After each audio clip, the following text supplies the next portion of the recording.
Grade A buffoonery. I'm not perfect, I know it, but I don't deserve this. So put me back in my cage, I swear I'll be fine. Frustration's an ocean, the pain does take its portion. Don't empty out this raft I'm in, cause I'm not sure if I can swim.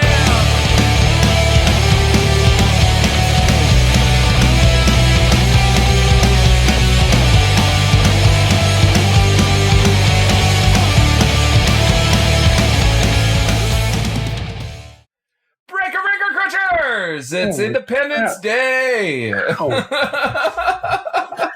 It's Saturday night. Well, not really. Welcome to a special pre-recorded episode of Couch Crunchers. It is Monday now, but you will be watching this on Independence Day. And we wanted to get ahead of Independence Day just to ensure that you guys had a fun night and ensure that we ourselves could go have a fun night. And tonight we're going to talk about Captain America because the theme is fitting for this wonderful, wonderful day. Tonight with me I have Max and Sam. Say hi, guys. Hello. Ew. Max, did I blow out your eardrums? Yeah, you did blow out my ears a little bit there. Also, I just realized that because I set up a new account so that when I hit my camera button, it shows my face. Now I don't have access. Yes, Sam has it too. But now I don't have access to do banners, Lance, so you're going to have to do that today.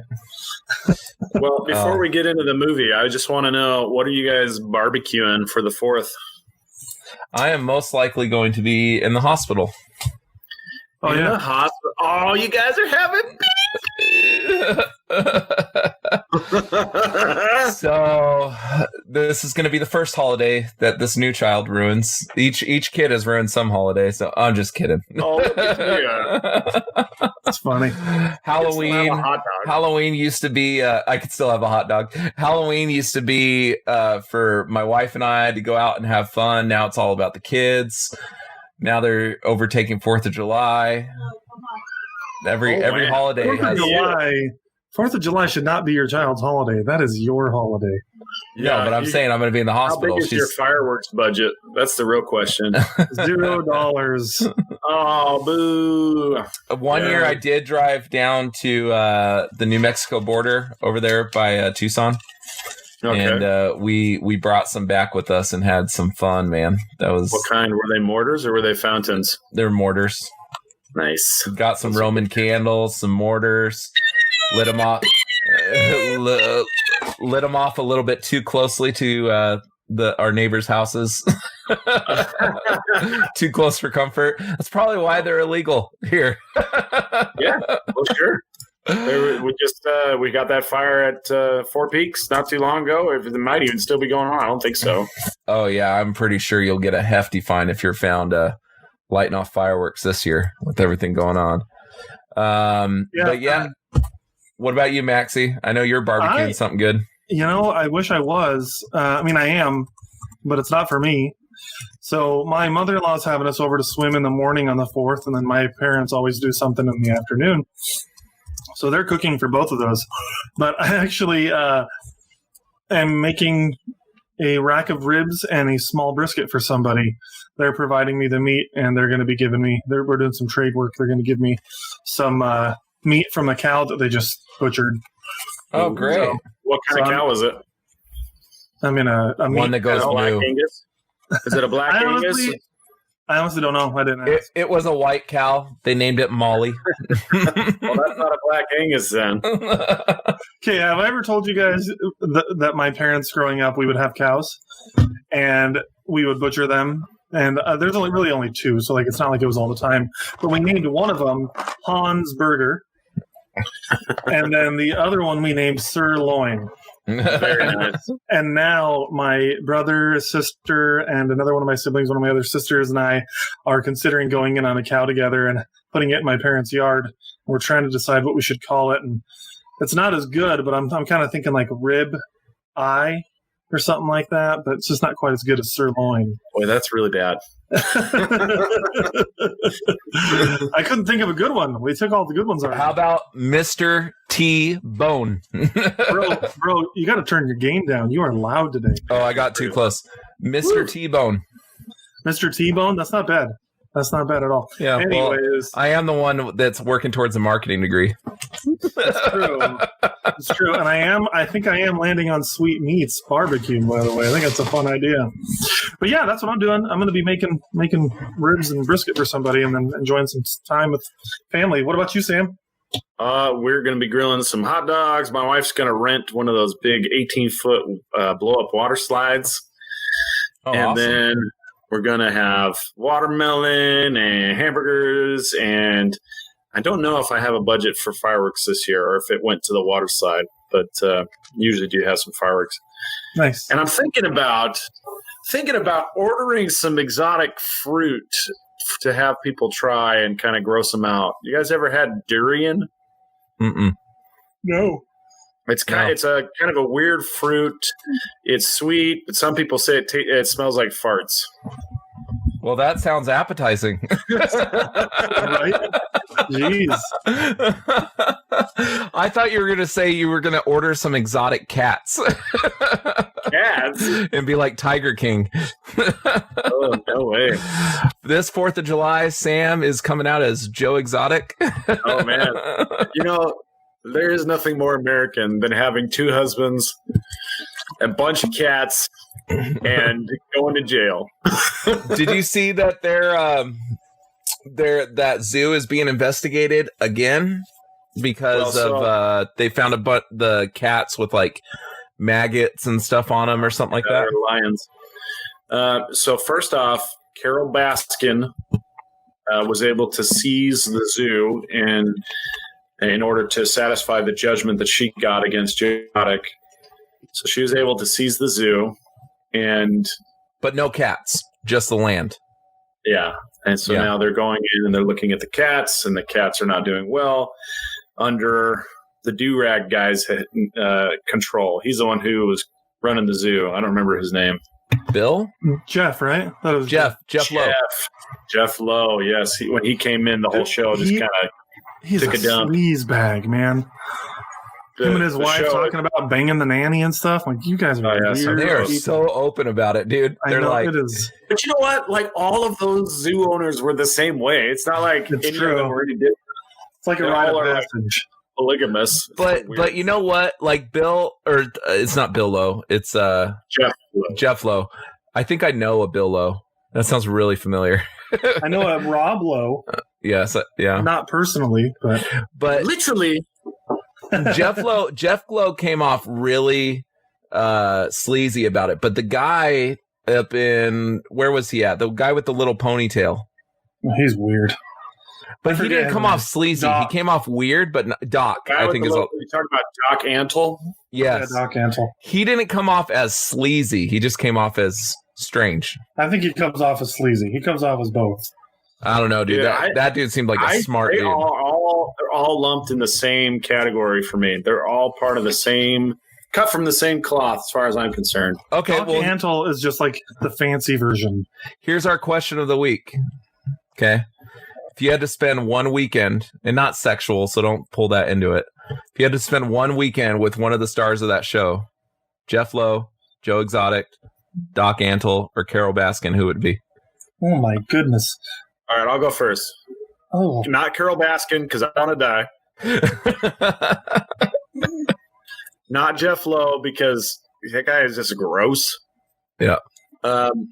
Not Joe Exotic, because I don't want to become anybody's husband. And you don't want to lose. You don't want to lose an arm. Yeah. So by process of elimination, I'd hang out with Doc Antle and all his ladies. My first thought was Doc as well, but I think I'm going to go with Joe Exotic because I just think it would be fun to live that redneck life for a weekend. I don't think he's going to. I don't think gay sex. Max is going to be made into a husband. There's going to be no husbandry going on. But I don't know, dude. Those other two dudes were like, I don't even think we're gay. Well, I just like the idea of shooting off some guns, blowing some stuff up, living that redneck life, man. That sounds like a fun weekend. Yeah. You may get like more a than you bargained for. I think Doc Antle, because although they're all weird, he seems to be the one with at least the most level of heads. You know who we're forgetting, though? You know who we're forgetting is Scarface. Which one's the Scarface? guy who was the guy who was like a drug kingpin, and turns out he was the inspiration for Tony Montana. The guy driving the jet skis? No. This guy made like an appearance in like 3. It's like episode 2 or 3. He was like he was a small role. He was very private. He didn't let the cameras in very much. I know who you're talking about. Was the inspiration for Tony Montana, and he did like a stint in jail. All of them. Yeah. But he was out. He's like the most decent out of all of them, and he was a drug lord. Tell me how that works. Yeah. But Doc Antle, like, you walked onto his land, it all seemed like clean, right? Didn't it seem like it was like? It seemed nicer. Yeah. He looked like he showered every day. The women there looked like they were well kept. Yeah, he kind of gave off a little bit of a Siegfried and Roy vibe. Yeah, but he was just a bit of a polygamist. Yeah, just a little bit. He had 4 or 5 wives. Mm-hmm. They were all youngins too. Yeah. Hey man, whatever floats your boat. I can barely deal with one wife, so I don't see how I can do 2, 3, 4, or 5. Yeah, there were lots of boats floating around there. Lots of boats just floating around. Tons of them. Oh man, I know that we spoke Saturday, so not a lot of time has passed. But have you guys watched anything that you kind of want to? The only thing I knew I've seen is Eurovision, the Story of Fire Saga. Watched it today. That was a pretty fun flick. I had a good time with that one. Made me put my phone down, put my tablet down, and watch it. It was pretty good. I watched it while I was working today, and it was quite good. I liked it a lot. It was funny. Will Ferrell delivers a certain brand of humor, right, Sam? Yeah, like I commented on Facebook, and I said there were a few Ron Burgundy moments, just moments that like didn't fit the rest of the tone. Like they were either too fantastical or just kind of bonkers, more bonkers than the rest of the movie. And Lance, I know you know what I'm talking about. Yeah. Talking about the boat, talking about the ghost. Like those things were just kind of over the top. The ghost cracked me up, dude. But we don't want to give off too much because that's going to be our topic of discussion. Yeah, I'm not going to say too much, but on the 11th. It was a lot of fun. Yeah, it was a lot of fun. I had a friend who kind of he was poo-pooing the movie and gave me an opportunity to look at it on Rotten Tomatoes, and it kind of made me pause because again, you've got critic reviews which are very sour, and then the audience reception which is quite high. And it's just like, what's going on? Why is it that normal people and movie critics just can't seem to see eye to eye? I think it's because movie critics are looking at it in a different. They're looking at it from a different scope as far as cinematography and things like that, and they're looking at it as a form of art, whereas a general audience is just trying to be entertained. Right. I mean, is that it? Because I still think feel that like plays a role. I feel like I spend a lot of time reviewing movies, but I can still like sit down and enjoy a movie. No, I know. I can too. But I think when I'm reviewing a movie, I definitely am viewing it differently a lot of the time than I would if I was just watching it for fun. Maybe that's just me. I can't speak for every reviewer out there, but for my take, I'm looking at it and I'm trying to think of different things I'm seeing in the movie. Because when I just watch a movie, I don't catch the same stuff as I do when we're going to talk about it. It's just different for me. Yeah. I don't know. I haven't really been doing anything new. It's only been a few days. Lance and I watched The Winter Soldier together right after the podcast. No. Or not The Winter Soldier, Captain America First Avenger right after the podcast on Saturday. And then I've been trying to rewatch The Winter Soldier right after that because it's just such a darn good flick. And now I want to just watch the Captain America trilogy. But yeah, really that's it. And then listening to the Scrubs podcast. I took the day off work today and my wife and I spent some time getting the nursery ready for our baby boy who's coming. So that was fun. And we listened to the Scrubs podcast as we were doing that. Fake Doctors, Real Friends. So I got a bookshelf put together. It's funny. It's really funny. Yeah, I got the bookshelf put together and got some this tint that we could put on the windows ourselves to make the room a lot darker, which is going to be really nice because we know that young kids get confused about daytime. So it's going to feel a lot more like nighttime in that room now. And it's nice. It's coming together. It's basically done. I still need to get a floating shelf, but otherwise that. So are you saying the baby's going to be born in the dark? Wounded by it. Yes, exactly. So I haven't gotten into any new TV shows but I did watch Eurovision today, and then I started watching this one, Beverly Luff Lynn, An Evening with Beverly Luff Lynn. And Loughlin is 2 words. They make sure that you know that several times through the movie. But it's Aubrey Plaza, Craig Robinson. It's a whole bunch of people that you're like, hey, I know that dude from somewhere else. You know what I mean? Those kind of people. Oh, yeah. Yeah. But it's very... I still don't know what the heck's going on. I got about 20 minutes left. I had to stop it so we could record the show. But it's interesting, man. Like, it's...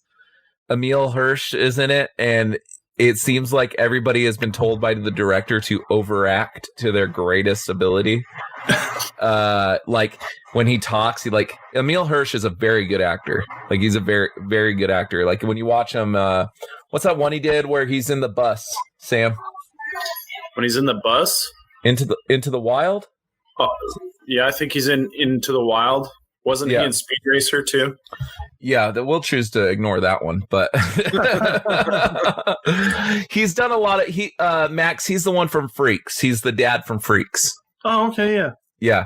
So he always puts his all in every role he does, but in this one, when he's like talking, he like throws his hands up in the air and arches his back. Like everybody's like really overacting, and it's part of the aesthetic of the movie. It's quite funny, but it's like, you're kind of looking at it as like, why am I laughing at this? This is so stupid. But so it's called An Evening with Beverly Luff Lynn. Huh. And Beverly Luff Lynn is Craig Robinson's character, and I still don't know what he's all about. So that one's been pretty funny. It's on Netflix. But that's about it. I mean, I'm just holding my breath until Umbrella Academy comes out. Well, not too long until that comes out. I'm looking forward to Hannah coming out on July 3rd. I liked the first season of that. Oh, that's right. That is coming out July 3rd. Okay. Yeah. Looks like I have something to watch in the hospital. Yeah, there you go. So, yeah, Hannah. Did you watch the first season of Hannah, Sam? Yeah. It was very good. I liked it a lot. I liked the movie too, but it was much better than the movie. I think it was better than the movie too. I mean, I miss the really bratty teenage girl from the movie. And her... Oh. She's in the End of the Effing World. She that's the show that she took over, or she went to. She's so sassy, and she's got such a great accent. I think she's the main girl from Into the Effing World. Yeah, she's the friend. Yeah, End of the Effing World. Dude, that show. Have you watched that, Max? No, not yet. Oh my gosh, that show is fantastic. I think I've spoken about it on the show a couple times, but it is so dark. Like, the humor is so dark that makes you question if you're a good person by laughing at it sometimes. Right, Sam? Well, a little bit, yeah. It is very good. It's a great show, and there's 2 seasons, and I think the first season is based off a book, right, Sam? Yeah, that's my recollection. Don't quote me on that. And then when they announced the second season, everybody's based on a book, end quotations, Sam. Don't quote me on. Don't quote me on that. So Don't quote me on that. Sam. I'm gonna get a shirt. It's gonna have Sam's picture on it. It says, "Don't quote me on that." But they made the second season. It moves past the events of the book, and the second season starts off. And a lot of people are questioning how they were going to do that. But the second season is very, very good. Yeah, but that girl is so. She talks so fast. She has a dry wit to her too. She's so sassy. She's so feisty. She's really the best part of that show, easily. The guy is kind of like a teenage Hugh Grant, just kind of mopey, kind of, it's kind of like a mushroom almost. But End of the Effing World, is that, or Hannah? End of the Effing World, yeah, the guy in End of the Effing World. But the girl is so great; she's so fantastic. She was in the Hannah movie, and I thought she was probably the best part. Was she the main girl in Hannah? No. She was the friend who picks up Hannah, and she's like, "Oh my gosh, we're gonna go pick up some guys down at the beach. It's gonna be so great. We're gonna." Yeah, the guy in End of the Effing World, his whole thing is that he can't feel like emotion, right? Was that the whole thing? So he's like, he thinks he's depressed, and the whole reason he starts talking to the girl to begin with is because he's determined to kill somebody, and he chooses her in order for him to feel something. And then he ends up falling in love with her, and just turns out it was teen angst. It wasn't anything serious. It was just teen angst. But then they end up committing some crimes, and they wander into a very dangerous house, more dangerous than they were probably bargaining for. And things get very serious really quick.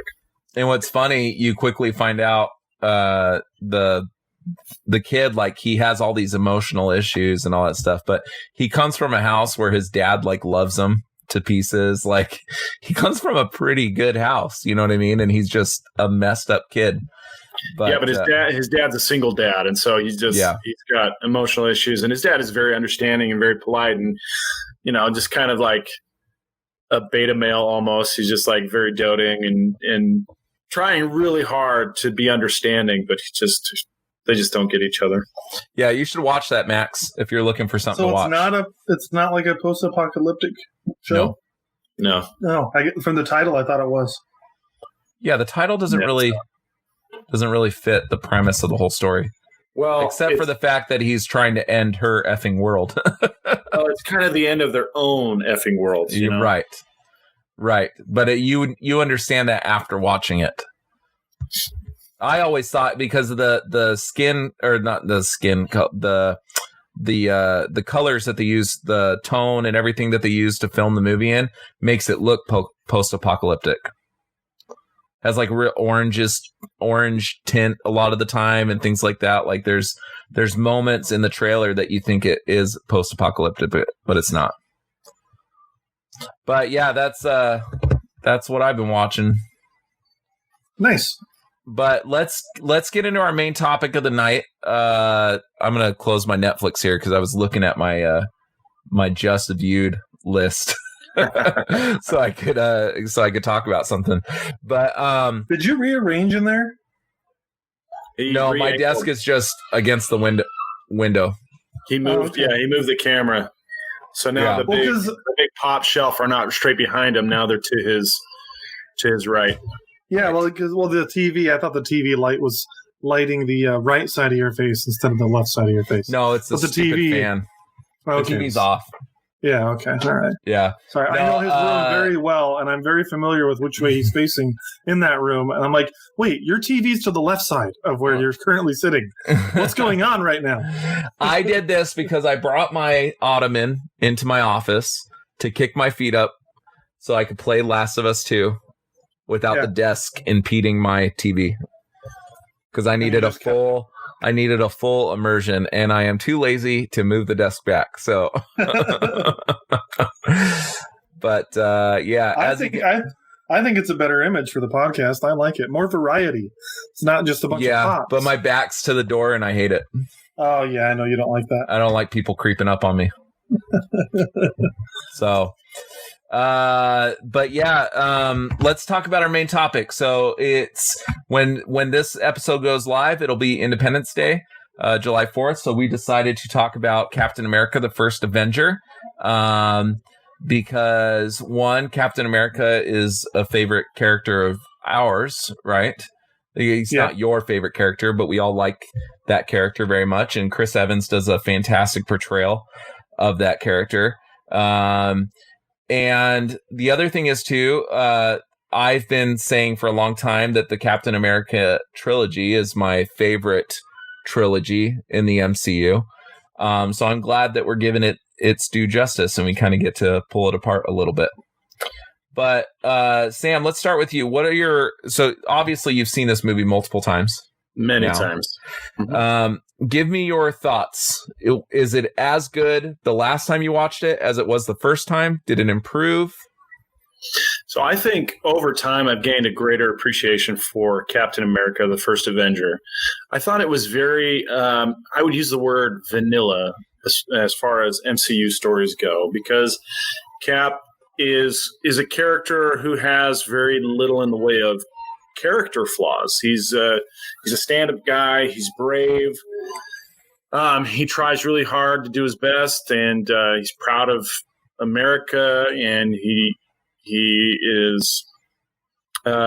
respects women, and that's another thing. So when he goes out and he gets his super soldier serum, it doesn't corrupt him. He stays the good man that Dr. Erskine was hoping he would be, and he goes out and he fights Hydra and he fights Nazis, and he continues to be brave, and the chances and the risks that they all take on him are very well paid off.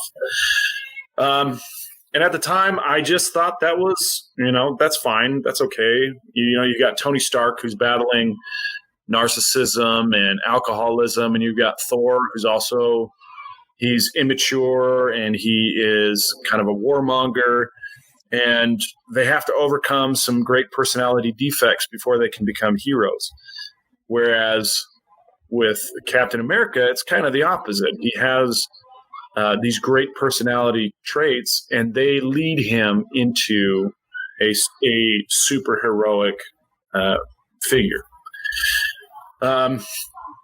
And over the course of the Captain America story arc, you see that he is loyal to a fault, and it actually leads to some really great, probably the best story moments of the MCU, as you see from First Avenger to Winter Soldier into finally Civil War, and then on to the rest of the Avenger films. But I really enjoyed the story arc. And so he's kind of a different character, one that I've grown to appreciate, because in a lot of stories, you see guys who kind of go up and down and they're hard to depend on, but Captain America seems like a character who is steady throughout his MCU tenure.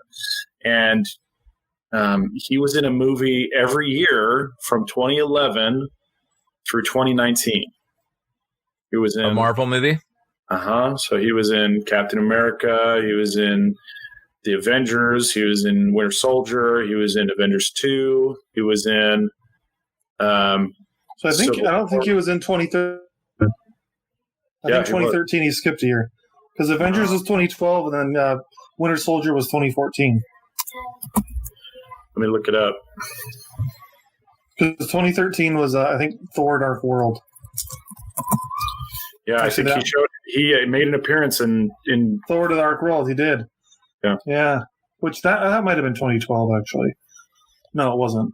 Sorry. Yeah, Loki. Yeah, you're right. Then every Loki year changes he played Cap in Thor: The Dark World. Okay, so I'm wrong. So he's kind of been the glue that holds the whole thing together. Him, and I remember watching the director commentary with Joss Whedon. He was talking about how the first Avengers movie is really told primarily through Steve Rogers' eyes. That we basically follow him through all of the first Avengers movie. And he's really the guy who's the most dependable. He changes the least as far as his personality throughout the whole MCU, you just kind of see him in an upward trajectory throughout the whole story. I'll do it this way.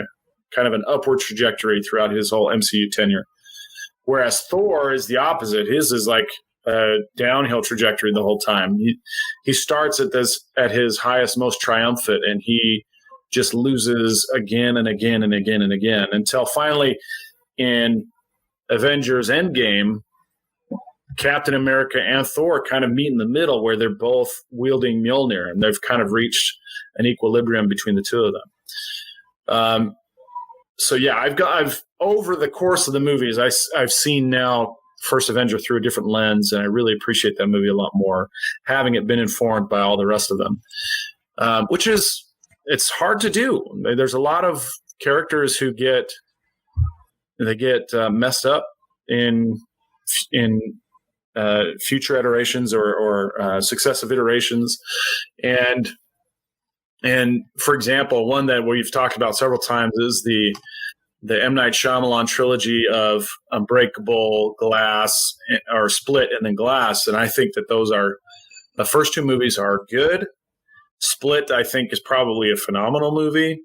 And then I think Glass was terrible. It was so bad that it makes me not want to watch the other two. Whereas when I watch the Avengers MCU, the entire series, it makes me appreciate Captain America more. But I've said enough. I think I've taken like 10 minutes talking about them. You're good. Maxie, what about you? Well, I'm a little different than Sam in that my mind hasn't changed about the first Avenger. I do think it's a very vanilla movie. I think it's fine. I do see where you're coming from, Sam, with the idea that the other movies inform this one, and so you get a good arc with Captain America, and I do agree. Throughout the MCU, we get a great arc with the character, but between the movies, the first Avenger and Avengers, I didn't really care for Captain America in the MCU. I was just like, yeah, he's fine, but I wasn't very interested in his character. It wasn't until we get to see him in the Winter Soldier and for me personally, that I really started to love that character, where we see he does have a really big character flaw. And it's one of those character flaws you give in an interview that I'm too loyal, when tell me one of your flaws. I'm just too loyal. I'm too hardworking, and that's Captain America. He is loyal to a fault to Bucky. He will do anything for him, and it becomes to the point where he becomes a fugitive for him. We see that in Civil War, but we also see it to a lesser degree in Winter Soldier. But I think as a movie on its own, I think the first Avenger is good. It's fun, but it's really cheesy. And I think there's a reason that I can't remember the director of it right now off the top of my head. Joe Johnston. I think there's a reason he didn't come back to do more MCU movies. It was just okay.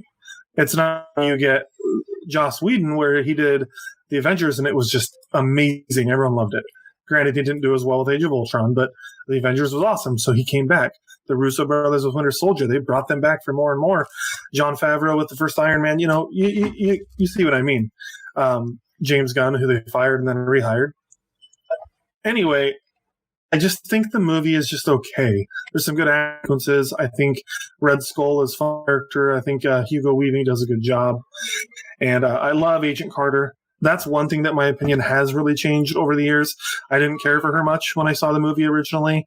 Thought she was just kind of not interesting and a little bit of a bully. And then as I watch it more and more, I'm like, no, she's just a really strong woman with a very strong personality, and I love her. I love Peggy Carter. She's a great character. Her show's fun, and her intro in Captain America: The First Avenger is a lot of fun. I also love, as I've been rewatching these movies again, seeing what informs the decision at the end of Endgame with the two of them having their dance. So I knew that in the original Captain America, they talked about dancing, but it's always fun to rewatch the first Avenger and see them talk about how they're going to dance together. And then, of course, at the end of Endgame, you see the two of them dancing.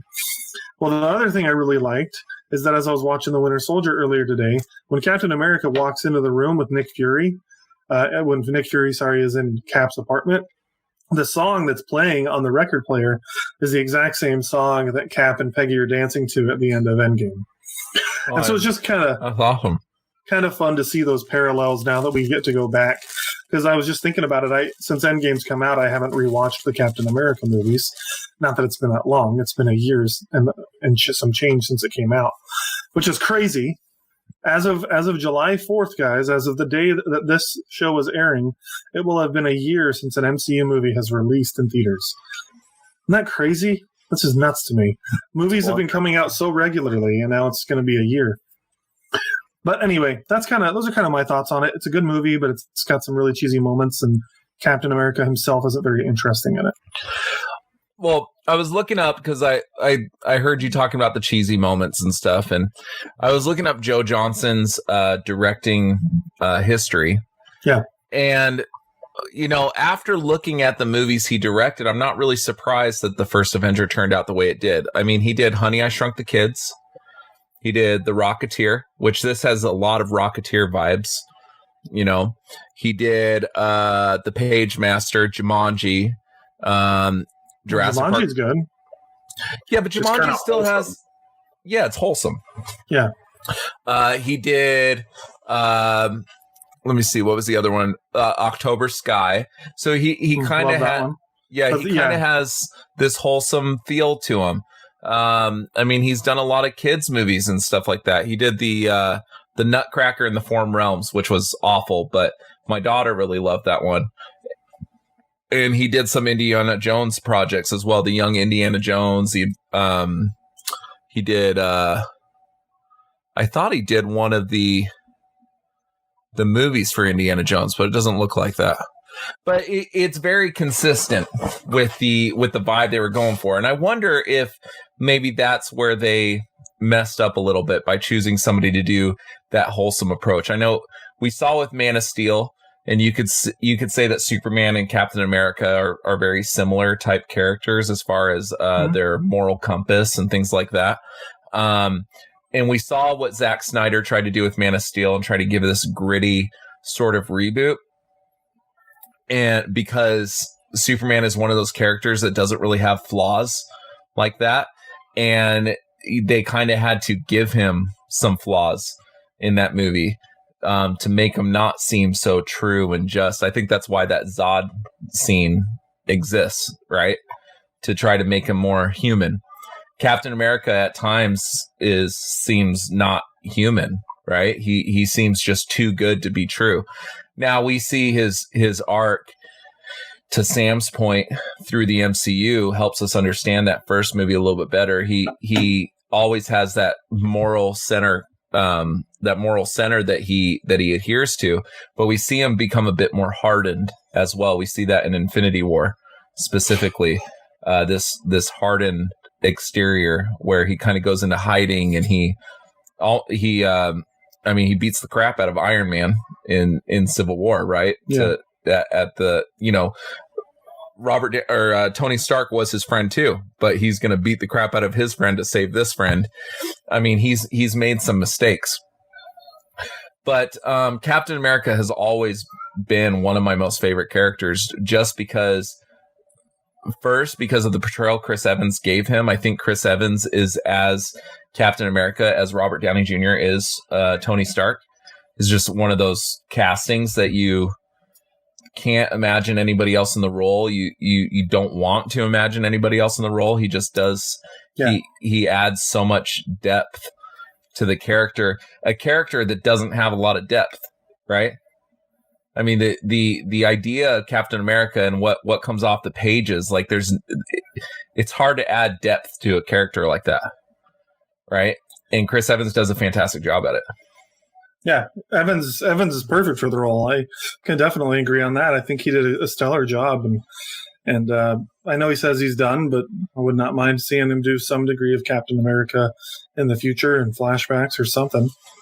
Speaking of, I heard Bucky is going to wield the shield at some point in the TV show. Yeah, have we heard any news on that? Because that's supposed to come out in August. I know Anthony Mackie came out with a report yesterday or sometime where he's saying that the TV show is basically like a 6-hour long Marvel movie. I know that we've heard a few things as far as set locations, things like that, things that kind of allude to the idea of X-Men and things like that. But for the most part, no. I think most of the news that we heard has been more geared towards WandaVision. Well, here's the hoping that we get a surprise trailer release today, July 4th. I'm pretending it's July 4th today since that's when this is releasing. When is that supposed to release? Max? August. The first episode is supposed to come out that. But yeah, I had heard that too, that Sebastian Stan was going to be wielding the shield a little bit as Bucky, but that Falcon is going to be Cap, obviously. We see that handoff in Endgame. And more, I really like that. I know Bucky, because he has that super soldier serum, kind of fits like the Cap powers. They have the same power set. But as I've been watching The Winter Soldier and seeing the introduction of Sam, why am I forgetting his last name? But Falcon, Sam Wilson Falcon. I think he's going to be a really cool fit as Captain America. I'm excited for it. I think it'll be really cool. So really looking forward to that TV show. Were you just Googling it, Sam? Did you find anything? I heard someone typing. No. It just says fall 2020. Okay. But no, I don't know dates. the actual debut in August 2020 is what Wiki says. Sorry, I hope that still happens. That'd be awesome.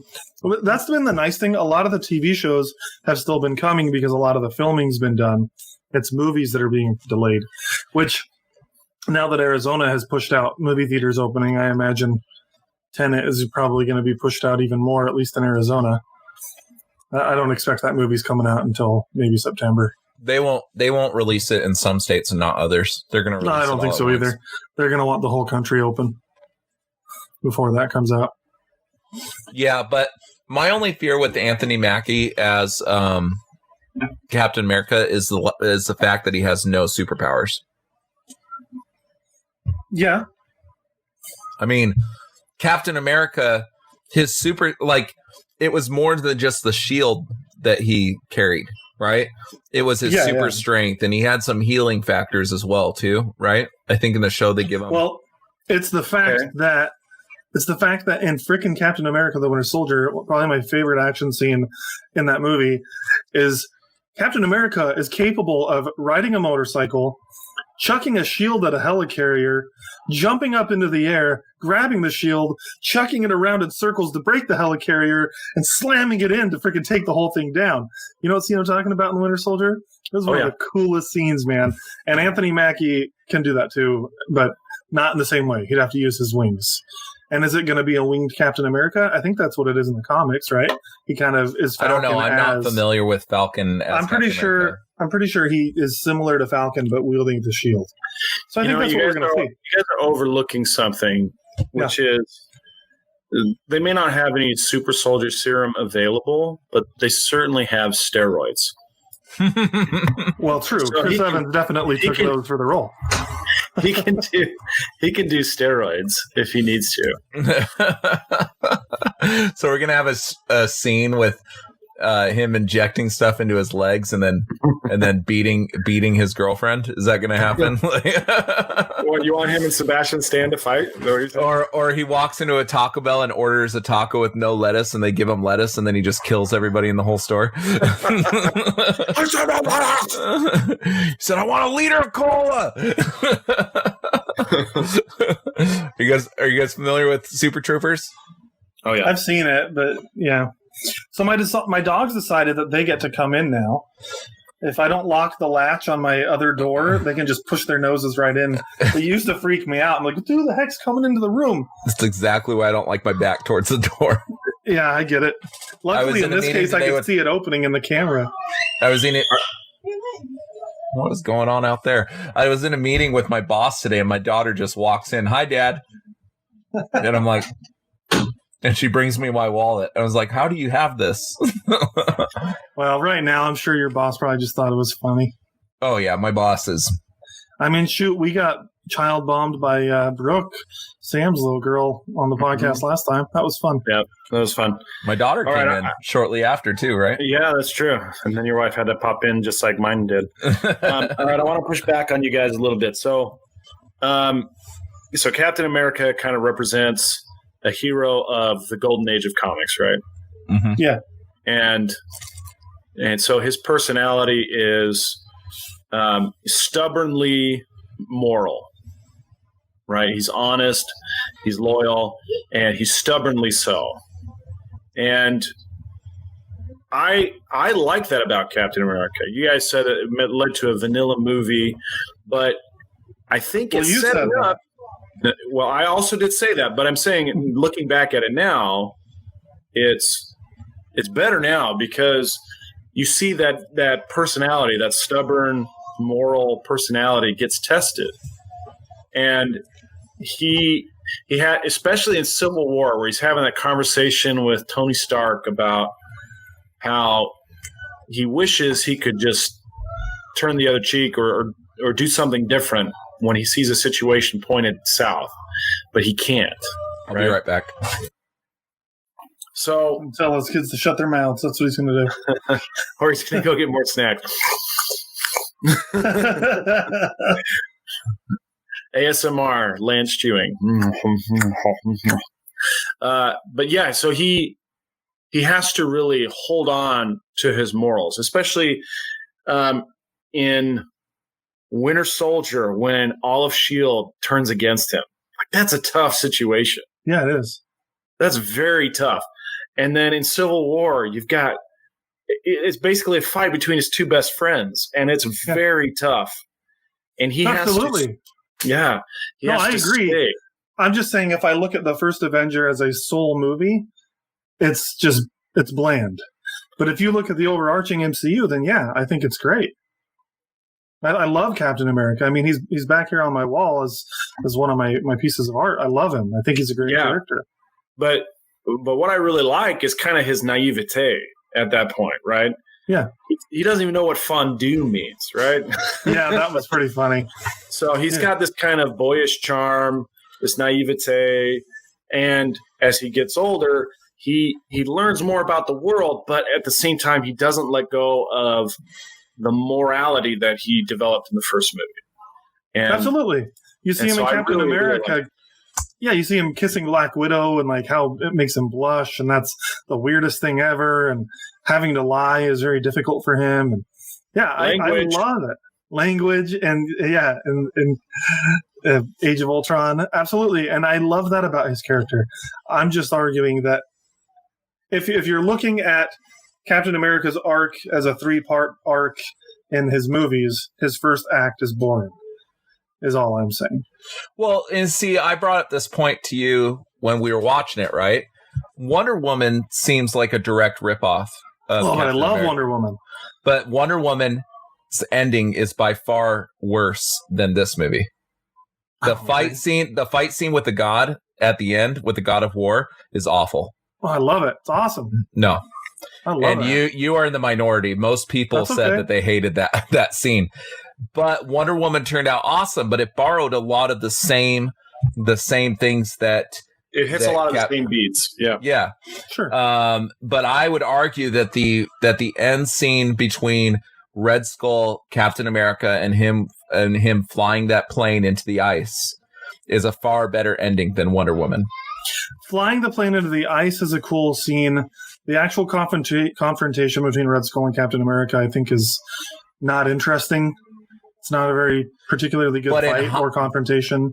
But in hindsight, knowing where Red Skull went, it makes it better. Yeah. I'm just saying. We're reviewing the movie, not Captain America as an arc. And as a movie, I don't think that it's as good. It's not bad. I just think that it's just okay. It's unfair to say that now that I've seen sequels and it reinforced the first movie to not speak on those reinforcements. The reinforcements don't do enough for me. Yeah. I mean, except for from the fact that I love his overall arc. So I'm glad that the first Avenger exists. You could argue that Captain America has the best standalone movie out of the entire MCU. Oh, absolutely. Winter Soldier. That's what you're referring to? Mm-hmm. Yeah. Until Infinity War came out, it was my favorite MCU movie. Yeah, it still is. I think Endgame is a stellar achievement, but Winter Soldier is just the idea of introducing the political thriller aspect into the movie was just so unique, and seeing a superhero movie in that form added so much to the overall enjoyment of the movie, like offering it more than Captain America going and fight bad guys. You know what I mean? Yep. No other MCU movie has done that. With Ant-Man probably being a close second as far as introducing a different kind of storytelling. Yeah, like a heist movie. Yeah. Yeah. I think the MCU does a really good job of taking a movie genre and infusing it into their world, but Winter Soldier did it better than anybody with the spy thriller. I mean, it's not just a good comic book movie, it's a good spy thriller movie. Like, I could put it in a top 5 list of just favorite spy thrillers. Like, it's that good. Well, and the casting of Robert Redford was that was a stroke of genius. Yeah, that was awesome in that role. But I can't look at the first Avenger without looking at those other movies and seeing how it kind of puts it up on a pedestal. Because if you look at it, Iron Man has some serious flaws for me, just that trilogy as in general and the first movie. I think that the scenes in the cave are some of the best parts of the first Iron Man. But that's all that does it for me. Like, I think Obadiah Stone is kind of a lackluster character. To the point where you don't even get his name right. What is it? Stain. Thanks, dude. I'm going to edit all this out. Just kidding. Make sure you edit out your ASMR chewing as well. Oh, could you hear it? Yeah. Oh, sorry, guys. It's my dinner time right now. Hey, I'm starving. I offered to do this later. You said no. Yeah.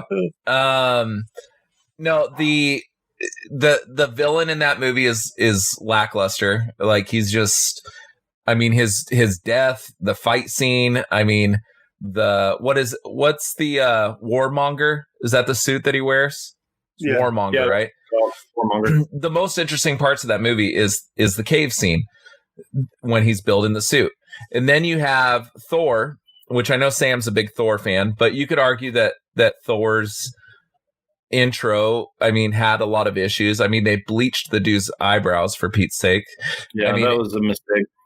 Thor hasn't had a good movie. Like, the first Thor is okay. Second Thor is not good. The third Thor movie is very good.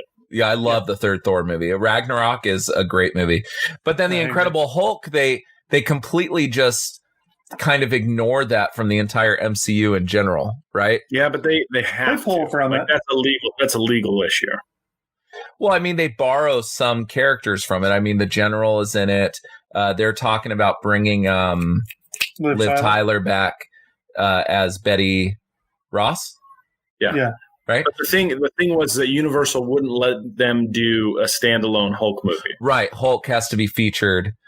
But that's not the case anymore. Now they have the full rights back. Oh, really? I didn't know that. But Hulk had its issues too. I mean, it's much better than the Eric Bana iteration that we got from 2001 or something like that. I don't know when that movie came out. 2003, I think. But yeah. And then you have Captain America. So when you look at those 4 movies, Captain America, as far as an origin story and the pre-Avengers stories, is the best of the bunch. No. Iron Man, for sure. Iron Man is deeply flawed. Iron Man's the best movie up until Avengers, in my opinion. Sam, what do you think? Do you think I have a point? Kind of. I just don't agree with it to the same extent. Iron Man is a very good movie, and it is exciting outside of the cave as well. The thing about Iron Man that you got to remember is that they didn't really have a script. Right. They had a script, and the script was about the Mandarin, that guy in the cave who was supposed to be the Mandarin, like he was going to be the main villain. And then they scratched that, and they made Obadiah Stane the main villain. And Jeff Bridges said that it was it was really frustrating for him because every day they would come in and rewrite the whole script, and they would just give him his lines for that day. And it was basically John Favreau and Robert Downey Jr. kind of just coming up with stuff on the fly the whole time. Yeah. Well, this was Robert Downey Jr. His comeback movie, so he probably wanted it to be perfect. I mean, but I love Iron Man. It's just if I had to pick between the two, I'm going to pick Captain America, just because Iron Man seems to have a lot of disconnected stuff in it. I don't know. Iron Man's the trilogy in general has never been my favorite, and Iron Man, Tony Stark and Robert Downey Jr. I find to be interesting characters, but when he's in the suit, I'm just not that interested. Hey, I love his cockiness and everything, but I just feel like there's so much more. There's so much more to be explored in the Thor universe and the Hulk universe and all that stuff. And Iron Man has consistently let me down. Like, I remember when Iron Man 1 came out, and I knew that guy in the cave was supposed to be Mandarin, because I think it even flashes his rings at one point, doesn't it? Well, he has one ring, and they call the organization the 10 Rings. Right. So he kind of alluded to everybody that he was the Mandarin at one point, right? Well, he doesn't say that he's the Mandarin, but we kind of, if you know anything about Iron Man lore, you know that the Mandarin is the head of the 10 Rings because he actually has 10 rings, and they're power rings, and they're kind of like Infinity Stones, but maybe less powerful than Infinity Stones, but they have lots of mystical powers that allow him to do crazy things. But there was a lot of things that were just that they didn't revisit in Iron Man 2 that I think just cheapened the first one a little bit. And then when Iron Man 3 came out, there were things that they didn't revisit from Iron Man 2, like Justin Hammer and things like that. Like, I really want to see Justin Hammer in the MCU again. And Sam Rockwell is such a great actor. Oh, dude, he's so good. Him. But like each movie, like they kind of changed the narrative a little bit, and they kind of, I feel like as each Iron Man came out, it cheapened the one before it. And I don't feel that way with Captain America. Like, I feel like when it comes to origin stories, that Chris Evans' portrayal as Captain America was the most thought out of the bunch. No doubt his trilogy is the most solid. It's very good. Like, were you bored watching that movie, Max? No, I wasn't bored. I like it. I just don't like it as much as you do. It's not my favorite by any means. I'm just saying, if I had to look at the four movies together, I just think, if you're going to ask me to rank the four origin stories in the first phase, it's going to be Iron Man, Hulk, Cap, and Thor. That's my order. I like Incredible Hulk a lot. I think Thor is kind of, I don't want to say it's a bad movie. I still like it, but it's the worst of the four origin stories. The Hulk bothered me. If you're a fan of the Hulk, then the Clearly Hulk, I'm not. No, but if you've read those comics when you were a kid, like the Hulk movie bothers me in so many ways because Bruce Banner's character in that movie is completely different than what I had envisioned. Mark Ruffalo fits that character much better than Norton. Edward Norton did. I think Ruffalo is a much better MCU Hulk for sure. I think Edward Norton is a very serious actor, and he would not have fit in with that group. Right. So I think it's good that Ruffalo is the guy. But it just wasn't like a true portrayal of what the Hulk should be, and Mark Ruffalo fits that a lot better. Captain America, I mean, the way it was portrayed and everything is just so true to the comics that. And the same could be said about Robert Downey Jr. Robert Downey Jr. does a very good job portraying that character. I mean, Tony Stark dealt with alcoholism and narcissism and all these things in the comics. So I didn't realize they even left. The heck, dogs? Where are they? Hold on, I'm going to mute myself here and make sure they don't leave again.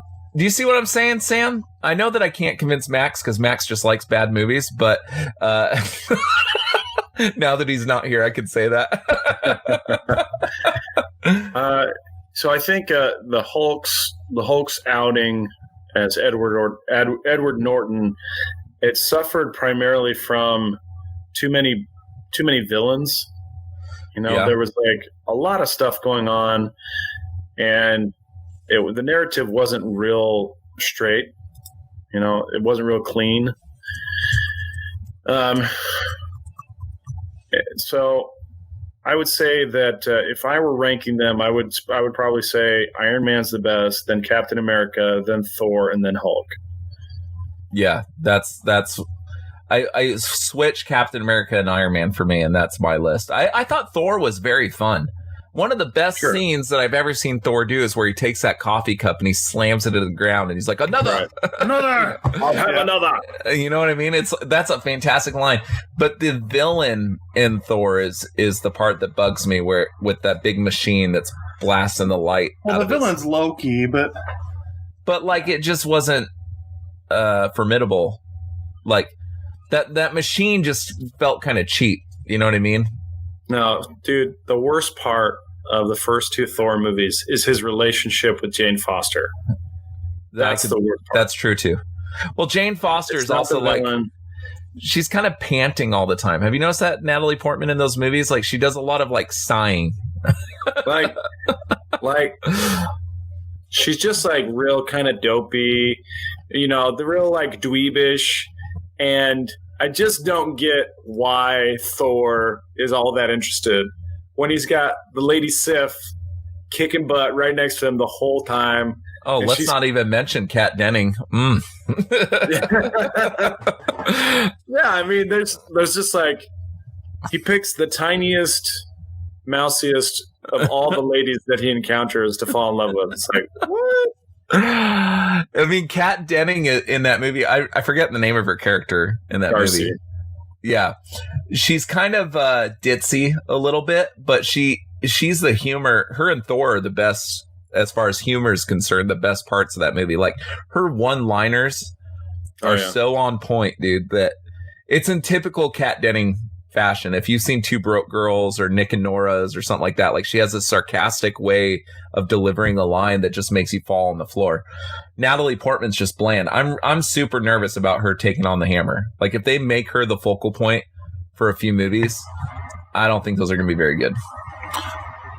I mean, let's not be crazy. I mean, Natalie Portman is a very good actress. Oh, Black Swan, she's phenomenal. Just in these movies. She's been acting since she was like 10 years old. What was she in? She was in the driving one. Killers? Mercenaries? No. Star Wars, pod racing. No, before that. Before that. She was a little girl. She was 12 in this movie, and she's my gosh. Jean Reno. Yes. What is that movie called? I think it's Killers. Isn't it Killers? No. The Professional. Yeah. Yeah, that's a fantastic movie. Max, have you ever seen The Professional? No. That movie is very good. It's very much, it has like Transporter, like the idea behind it a little bit, but it's much less tongue in cheek. It's more of a serious movie. It kind of has a Last of Us feel to it, like the relationship between Natalie Portman and the Professional. He's like protecting this girl, and they're driving all over town. It's been years since I've seen it. It came out in 1994. It's a great movie. Intrigued. But she also did V for Vendetta, which she was very good. But my issue is that some of these actors, and you could put Gwyneth Paltrow in the same category. I don't know if they understand that these movies that they've been casted in are actually like serious business. You know what I mean? And it's almost as if they're cast in these movies because their agent told them to, or they're trying to get on the Comic-Con circuit or something, and they're not really like all that serious about being in these movies as they would be. Because if you also don't think Jane Foster is an interesting character. There's a lot but of it, she too. could be. They've changed enough. I mean, you have Mary Jane Watson, who Mary Jane Watson was never that much of an interesting character. No, I agree. And they changed her character for the Spider-Man movies. No, I agree. I'm saying she wasn't written very interestingly in these movies, and I think that's part of it too. If you wrote her to be more than just a scientist, then it would have been more interesting. Is all I'm saying. Yeah. She's a damsel in distress in the second one. She's just not that exciting of a female character, especially in a modern era. I'm surprised with the way they wrote her, honestly, which is maybe why they want to bring her back to be Thor. Yeah. So anyway. Well, you have Gwyneth Paltrow, who's, of course, Pepper Potts, right? Yeah. And she, it seems like she's kind of phoning in every performance that she's done in the Marvel movies, to the point where if you ask her what Marvel movies she was in, she can't even tell you. It's like she wasn't there. But then you watch her in a show, like I just finished a show called The Politician. Sam, have you seen that one on Netflix? Fantastic show. It stars Ben Platt. He's a politician. He's running for office. The first season, he's running for high school student council. The second season, he's running for a Senate seat in Albany. And Gwyneth Paltrow's performance in that show is top notch. She's a fantastic actress. If you've seen Shakespeare in Love or any of those movies, she's a fantastic actress. But you look at her in these movies, she's just kind of phoning it in. And they even go to the extent of giving her something to do, like making her the Iron Man suit. And she has a pretty big battle scene in Endgame, right, where she fights with the other women. They like try to build this character to make her, to give her something to do. They did that with Natalie Portman in The Dark World. She's much less of a scientist and she's more of this harborer of this Infinity Stone, right? They tried to give her some build up, I guess. Yeah, but it's not the most interesting part of Thor, right? The most interesting part of Thor is Loki. That's the relationship that they need to spend the time on, and that's what they did in Ragnarok. Right. They spent most of the time with Thor, and he's bickering back and forth with his brother. And he loves Loki, but he can't trust Loki. He wants to have a relationship with Loki, but Loki is he's the worst, right? And so that's really fun. And what's his relationship with Jane? It's like, yeah, this girl I met, she's kind of cool and I like her and she's cute, but she's also kind of stuck up and fragile and I don't think it's going to work.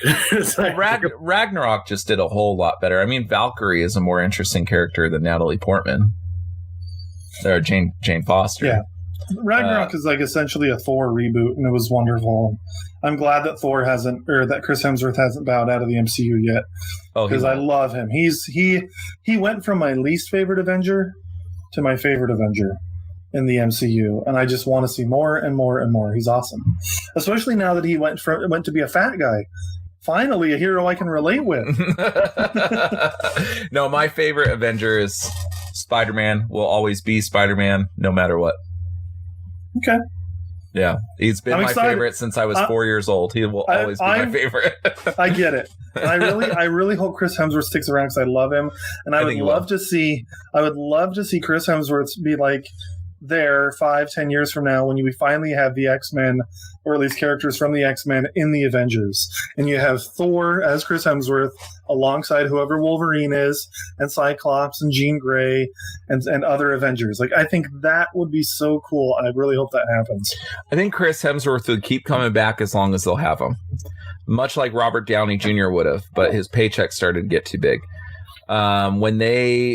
When the Russo brothers told Tony that there's a interview on YouTube, when they told Tony that they were going to be killing him off, Tony cried. Robert Downey Jr. Chris Evans wanted out of the role. He wanted to leave. He doesn't ever want to come back. He wants to step behind the director's chair, step behind the camera. But Chris Hemsworth will always come back as long as they'll have him. Now we'll see what happens in Love and Thunder. They might kill him off. I don't know. I hope not.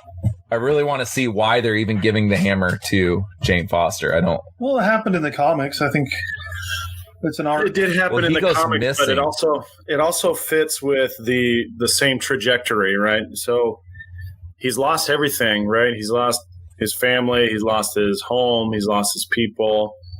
He's lost his throne. He's lost his hammer. He's lost his physique. He's lost his charm. He's lost his confidence. So what else is there for him to lose? How about his identity? Yeah. So there you go. That's all he has left to lose, his identity.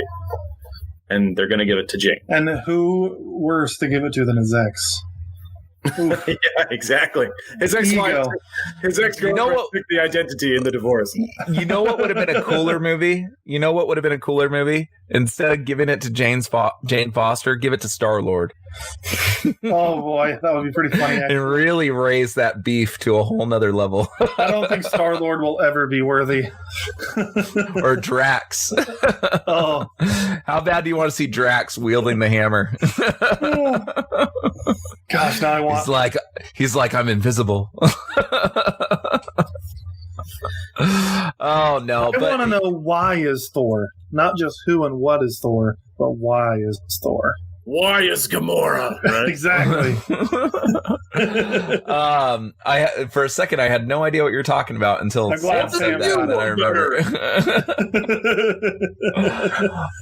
Now, so do you think that? What do you guys think about the end of Captain America? The Captain America's reveal that he's woken up in this new time. Do you guys think that played great. it? That's a really great part of the movie. I love that part. I would think, though, in real life, if I woke up 70 years in the future, that my brain would explode. Is that a thought that like regular people can comprehend? Like, I would just think that you would just like he immediately goes on full attack, right? His super brain, man. Yeah, everything's super. No, it's one of my favorite scenes of the movie, but just I was thinking about that. I was like, man, if that was me, I think I would have had a heart attack. Like, I think that would have killed me. Would have freaked me out, that's for sure. Oh yeah, it would have been like a super bummer, right? Like, what? Yeah, like seriously, because if you wake up 7 years in the future, and I mean, look, and you guys even worse than me at this point. My wife is now dead. My child, who she's bearing right now, would be either really old or dead. You guys would have lost all of your kids, all of your family, all of your friends. How long do you think 70 years is? I'm hoping 70 years was a long time. I'm saying that's why I said maybe your kids would be dead. They might be alive, but you would have lost all that time with them.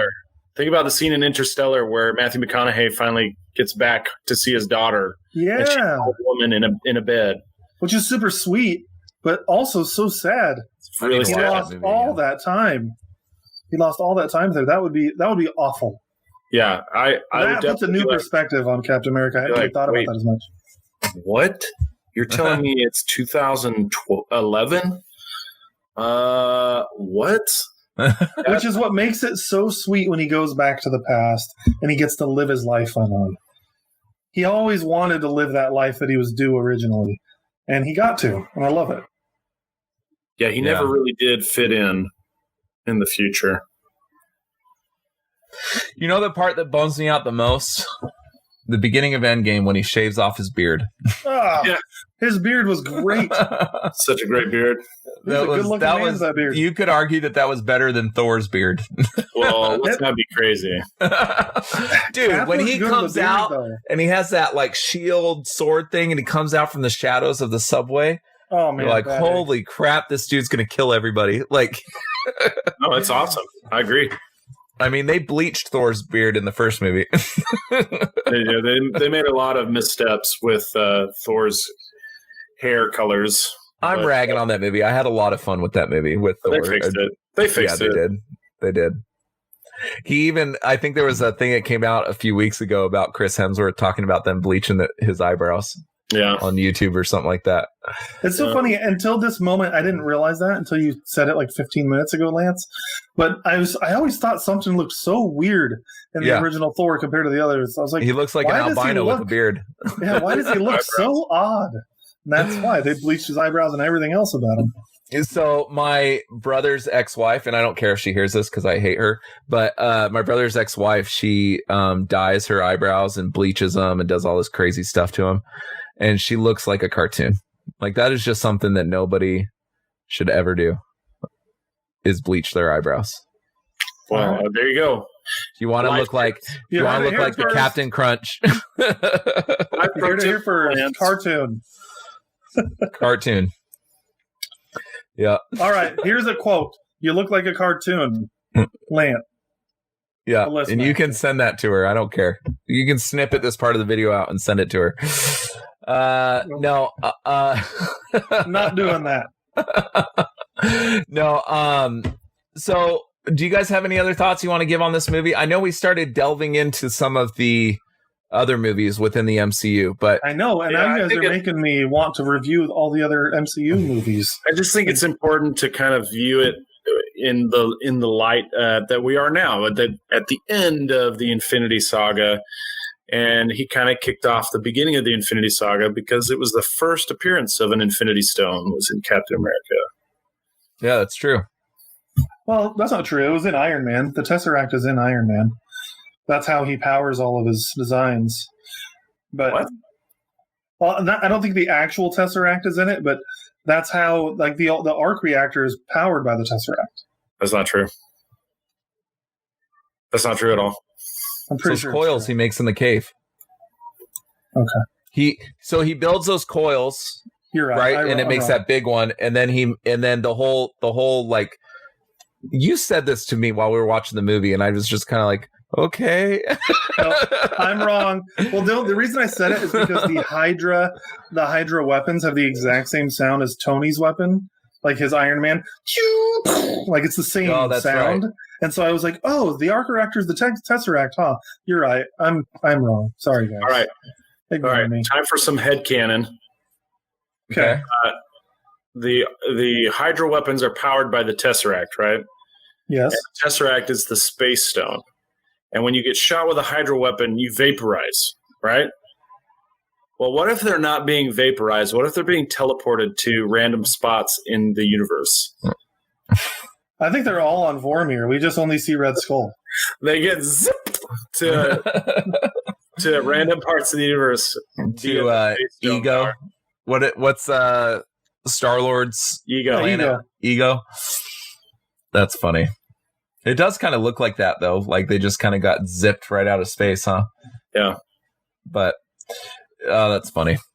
Well, so let's give our rating of this movie. I'll do mine first since I never give mine first. Mine's a 4 out of 5. It's one of my favorite movies in the entire MCU, just because I'm a big World War II fan. Max, what about you? Sorry, I swallowed my water wrong. I had to mute myself because I was coughing. I got the water Rona. I'm going to give it a 3 out of 5. I think it's a good movie. Sam? 3.5 out of 5. 3.5 out of 5. So we're at a 3.75? Is that the average? Wait, what did you give it, Max? I give it a 3. That's 3.5 is the average. Oh, 3.5. Sorry, I thought Sam gave it, or I thought Max gave it a 3.5. Sorry.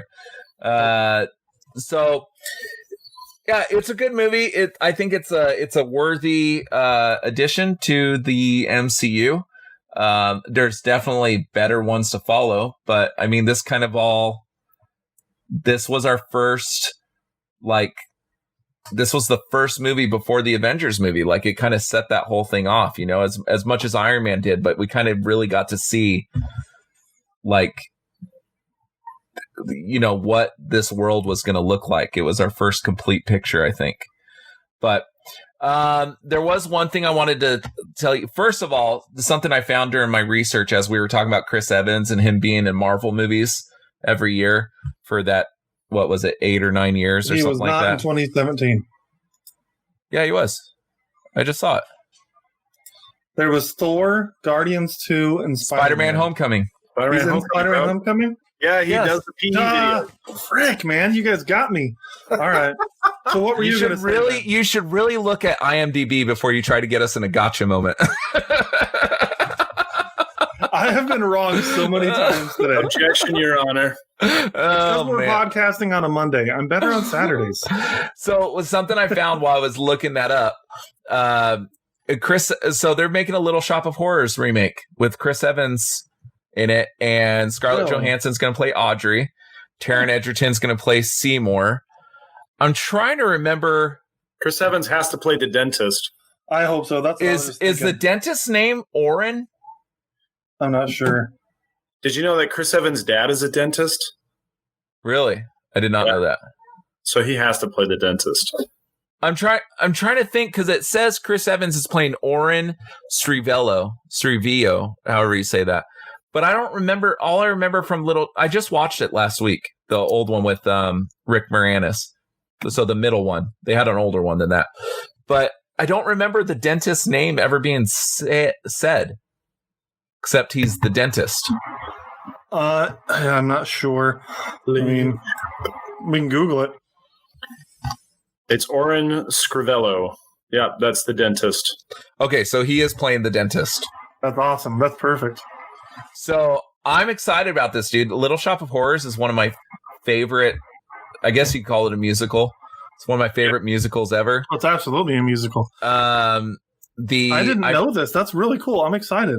Yeah, I don't know when it's coming out. And all these things say rumored, but most of the time IMDb usually gets it right when it has a rumored thing next to it. This one's the Hollywood Reporter that I'm looking at. But I thought that was really cool. And then the other thing, I had it pulled up here for a second. WandaVision, the show that we talked briefly about in the beginning, the episode count has been up to 9 episodes. So it looks awesome.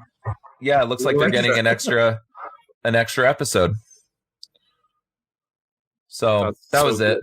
Not much news happened between Saturday and Monday. Yeah, we know that Disney Plus is going to be releasing a new movie every week throughout the summer, which is kind of cool. So if not new.